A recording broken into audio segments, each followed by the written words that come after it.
पटना ज़िला में वरीय पुलिस अधीक्षक के रूप में 5 महीने का कार्यकाल हमारा करीब-करीब रहा। इसके लिए सबसे पहले तो मैं अपने राज्य की सरकार माननीय मुख्यमंत्री जी को धन्यवाद देता हूँ कि उन्होंने मुझे ये मौका दिया काम करने का यहाँ पर।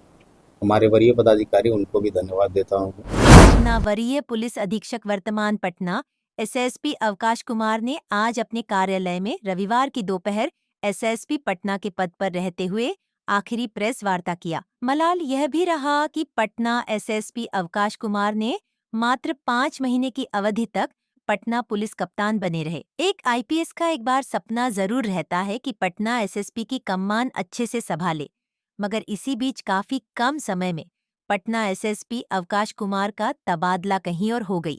शनिवार को बिहार गृह विभाग ने एक साथ 18 आईपीएस का तबादला कर दिया, जिन समय पटना एसएसपी अवकाश कुमार का भी नाम था।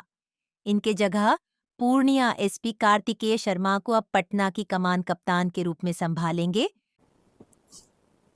अ, पटना ज़िला में वरीय पुलिस अधीक्षक के रूप में 5 महीने का कार्यकाल हमारा करीब-करीब रहा और इसके लिए सबसे पहले तो मैं अपने राज्य की सरकार माननीय मुख्यमंत्री जी को धन्यवाद देता हूँ कि उन्होंने मुझे ये मौका दिया काम करने का यहाँ पर। हमारे वरीय पदाधिकारी उनको भी धन्यवाद देता हूँ। अ, हमारे मीडिया के कर्मी आप लोगों का भी सहयोग काफ़ी प्राप्त रहा हम लोगों को। कुछ जो लोग हैं जिनको डेटा इंटरप्रिटेशन में दिक्कतें थी, हमारे आंकड़े देने के बावजूद भी शायद समझ नहीं पाए वो लोग, उनको डेटा इंटरप्रिटेशन की दिक्कतें रही होंगी। उन लोगों को भी मैं धन्यवाद देता हूँ, कम से कम कवर किया उन्होंने, प्रकाशित किया। यहाँ ज़िला प्रशासन का भी सहयोग बहुत रहा हमारी पुलिस को, उन लोगों को विशेष रूप से धन्यवाद। और पब्लिक यहाँ की पटना की जो जनता है उन लोगों को विशेष रूप से धन्यवाद, क्योंकि निरंतर जो वाहन चेकिंग्स होती रहती हैं तो हम समझ सकते हैं काफ़ी कठिनाइयाँ होती हैं, लोगों को आवागमन में दिक्कतें होती हैं, बट उन लोगों ने सहयोग किया। कहीं से कोई कंप्लेंट्स हम लोगों को नहीं मिली कि कोई तंग कर रहा है पुलिस वाला या ये, तो उन लोगों का सहयोग बहुत रहा और इसके लिए मैं तहे दिल से शुक्रिया अदा करता हूँ सभी लोगों को। लास्ट में हमारे पुलिस के परिवार, जो हमारे पदाधिकारी हैं, एसपीज, एसडीपीओज, सभी थानाध्यक्ष, सभी थाना के कर्मी, पुलिस लाइन के कर्मी, हमारे सभी सिपाहीगण, सभी लोग को विशेष रूप से धन्यवाद कि इतनी कड़ी मेहनत से इन लोगों ने काम किया और 5 महीने में जो रिजल्ट्स हैं आप लोगों के साथ हमने शेयर किया था पहले भी, और आज क्योंकि जून का महीना पूरा नहीं हो पाया तो 14 जून तक के जो आंकड़े हैं वो भी आप लोगों के साथ लास्ट में हम शेयर करना चाहेंगे।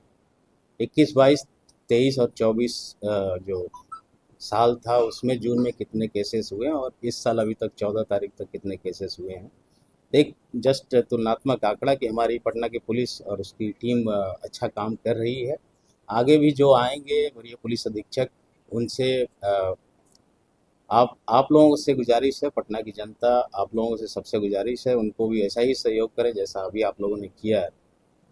जून के महीने में 2021 में अगर हत्या के केसेस की बात करें सिर्फ, तो 21 में 13 केस हुए थे, 22 में 29, 23 में 19, 24 में 30 केस हुए थे। अभी तक जून के महीने में 9 हत्या के कांड दर्ज हुए 14 तारीख तक।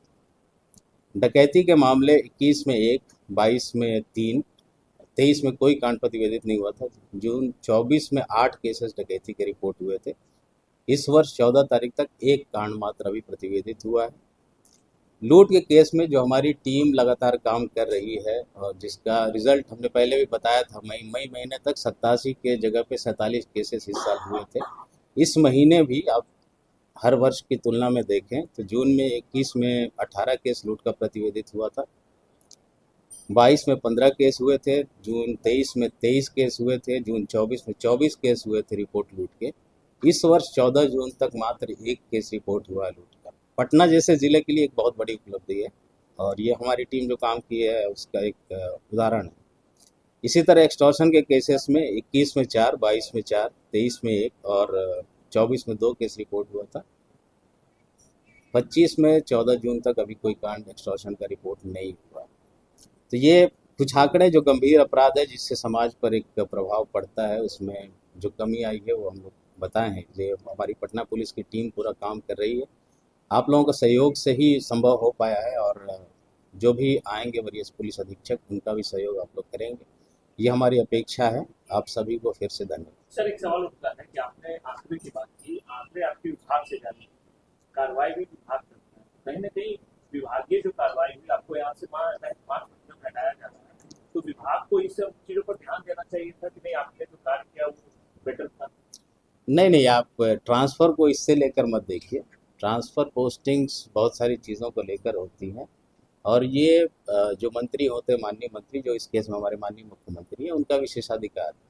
ट्रांसफ़र पोस्टिंग्स हमारी नौकरी का हिस्सा है, उसको इन सब चीज़ों से लेकर जोड़ना मेरे ख्याल से अनुचित लेकिन मैं 5 महीने ही आपको मौका है। मैंने कहा जो भी डिसीजन लेना होता है, जो लोग हैं उनको लेना होता है, ये हमारे और आपके हाथ की चीज़ नहीं है। तो हमें जहाँ ड्यूटी मिलती है वहाँ हम लोग करते हैं। घटनाएं हुई, सफलता भी मिली, लेकिन मलाल होगा। बहुत सारे एसएसपी रहे हैं, लंबा कार्यकाल रहा, आपको सिर्फ 5 महीना का समय मिला, समय मिलता तो और बेहतरीन काम सब चीज पहले। देखिए, अगर आप चाहिएगा तो मलाल आपको जीवन में बहुत चीज़ों का हो सकता है, नहीं चाहिएगा तो नहीं हो सकता है।